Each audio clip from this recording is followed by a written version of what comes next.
the India's space sector. You would recall Honorable Prime Minister had very recently said, sky is not the limit. And living by his words, I think the Chandrayaan today has gone beyond the limits of sky to discover the unexplored horizons of the universe beyond.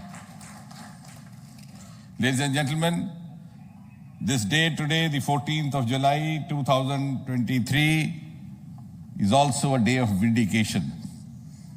Vindication of the dream that Vikram Sarabhai saw 6 decades ago. He might have been short of resources, but never short of confidence. And when we see those pictures of a launcher vehicle being carried on the carriage of a bicycle,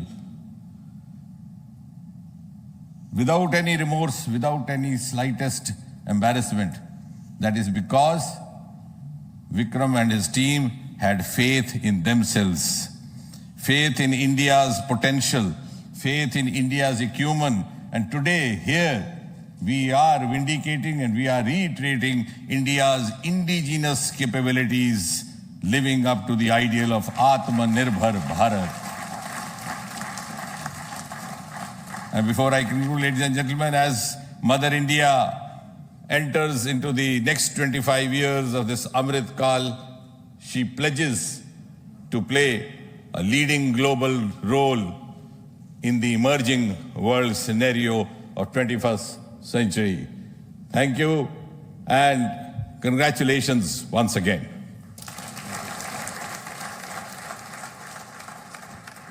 Thank you, sir. We will also introduce the directors of the centers who have done all those great work of building the rocket, building the scientific instruments for Chandrayaan-3, the Chandrayaan spacecraft itself, and made all those critical systems, and also the agencies who are going to handle the rest of the mission part, the tracking and the ground stations, and all those teams we are here. So I request the directors of those centers to join. First, Director of Vikram Sarabhai Space Center. अभी इस वक्त क्या आपको लगता है कि सबसे ज्यादा महत्वपूर्ण होगा? अभी तो तीनों स्टेजेस, सॉलिड रॉकेट बूस्टर, फिर लिक्विड बूस्टर जो था, और क्रायोजेनिक स्टेज, ये अभी तीनों हो चुके हैं. अभी अर्थ का ऑर्बिट होगा, तो अर्थ का ऑर्बिट धीरे धीरे बढ़ता जाएगा till it goes to apogee, और फिर आएगा ट्रांसफर ऑर्बिट जिससे मून पे जाएगा और फिर मून के ग्रेविटी से कैप्चर होगा. तो ये अभी तीनों अभी ये अर्थ ऑर्बिट का स्टेज शुरू हुआ है. बिल्कुल. और सचिन जी भी लगातार हमारे साथ बने हुए हैं. सचिन जी, हमने संबोधन सुना और हर कोई बहुत भावुक लग रहा है. ये क्षण सबके लिए खुशी का भी है, लेकिन कहीं ना कहीं हम ये जान रहे हैं कि सफर आज शुरू हुआ है और जब तक सफलतापूर्वक खत्म नहीं होता है मिशन, तब तक तो टेंशन तो बनी ही रहेगी. जी बिल्कुल, टेंशन बनी रहेगी, क्योंकि हमारे लिए, हमारे देश के लिए बहुत महत्वपूर्ण मिशन है. और इसरो ने एक बड़े लंबे समय तक कॉन्टिन्यूसली सिर्फ तालियां ली हैं, पूरी दुनिया को अचंभित किया है, और सडनली उसमें एक सिर्फ लैंडर हमारा ठीक से काम नहीं कर पाया, एक पर्टिकुलर इंजन और कुछ सॉफ्टवेयर ग्लिचेस की वजह से. उसकी वजह से हमें 3 साल 4 साल वेट करना पड़ा कि हम उस मिशन को वापस रिज्यूम करें. और वो क्षण मुझे याद आते हैं जब सिवन साहब को हमारे पीएम साहब ने गले से लगाया था, और वो मौका जो उनको जो ढाढ़स बनाया था और जो दिलासा दिया था, उसके चरितार्थ होने का समय आ गया है. 1 महीना सच में सभी के लिए एक भावपूर्ण महीना रहेगा. सब वेट करेंगे कि हम लोग सक्सेसफुली अपनी लैंडिंग कर लें, क्योंकि भारत के फ्यूचर के लिए लैंडिंग बहुत इंपॉर्टेंट है. इनफैक्ट इसरो ऑलरेडी अपने अगले मिशन के लिए तैयारी कर चुका है. तो हम स्टेप बाय स्टेप वो पावर बनते जा रहे हैं जो शायद कभी ना कभी टॉप 1 या 2 में आने का हमारा जो रास्ता है वो बिल्कुल साफ है. क्योंकि अब इसके बाद ह्यूमंस को स्पेस में भेज के सक्सेसफुली वापस ले आना, और फिर ये पॉसिबिलिटी क्रिएट होना कि हम पहले उतारें किसी और प्लेनेट के ऊपर या किसी सैटेलाइट पे, और फिर वहां से किसी को वापस ला सकें, हमारे को कंप्लीट सुपर पावर बना देता है. और जिस तरह इसरो काम करता है, जिस तरह डेडिकेशन है, जो हमारे अपने खुद के इंजीनियर्स, मैथमेटिशियंस, मैं यहाँ पे सारे भारतीयों को इस बात के लिए बहुत बड़ी वो देना चाहूँगा मुबारकबाद कि हमारा मैथमेटिक्स जो है वो इतना स्ट्रांग रहता है. वो बच्चे जो मेरी बात सुन रहे हैं, जो आगे स्पेस साइंटिस्ट बनना चाहते हैं, अपने मैथमेटिक्स पे ध्यान दें। भारतीय मैथमेटिक्स एक ऐसी इतना स्ट्रांग है कि लोग इसका पूरी दुनिया में लोहा मानते हैं। तो हमारे लिए सच में बहुत बड़ा समय होने वाला है।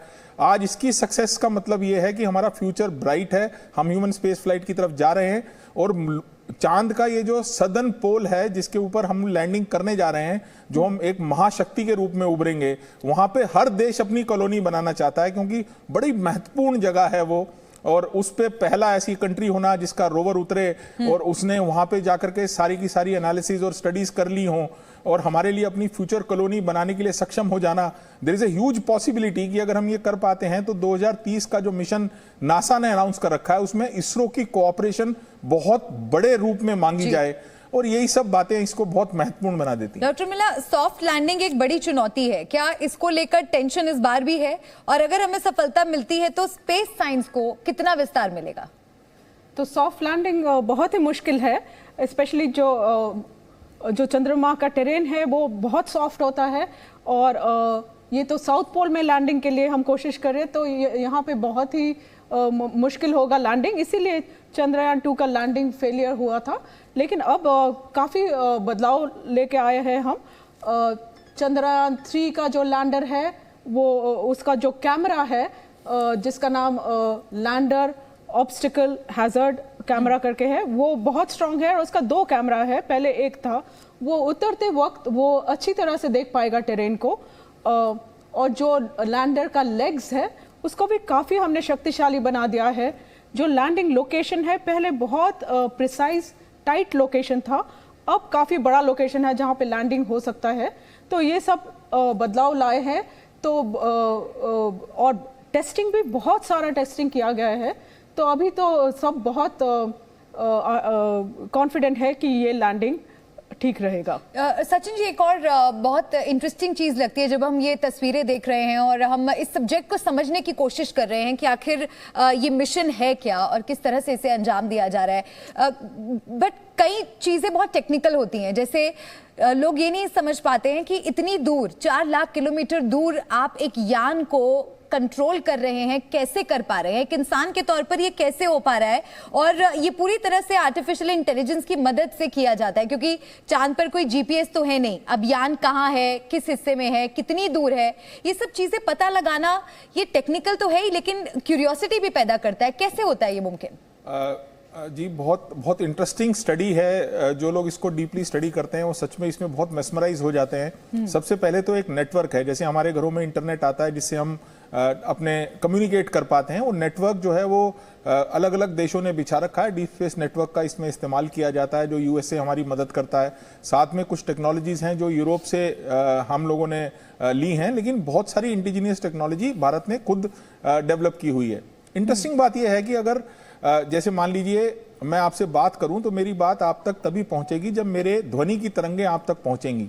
और जब हम किसी सैटेलाइट से बात करते हैं तो एक्चुअली हम इलेक्ट्रॉनिक सिग्नल्स भेजते हैं और चांद इतनी दूर है कि वहां से हम अपने घर में बल्ब को जैसे ही ऑन करते हैं, बटन दबाते हैं, कट करके लाइट जल जाती है, लेकिन वहां पे ये रिएक्शन 1 सेकंड के डिले पे आता है और वहां से जो इंफॉर्मेशन आती है वो भी 1 सेकंड के डिले पे आती है क्योंकि लाइट जो है वो 3 लाख किलोमीटर प्रति सेकंड की स्पीड से ही चल पाती है।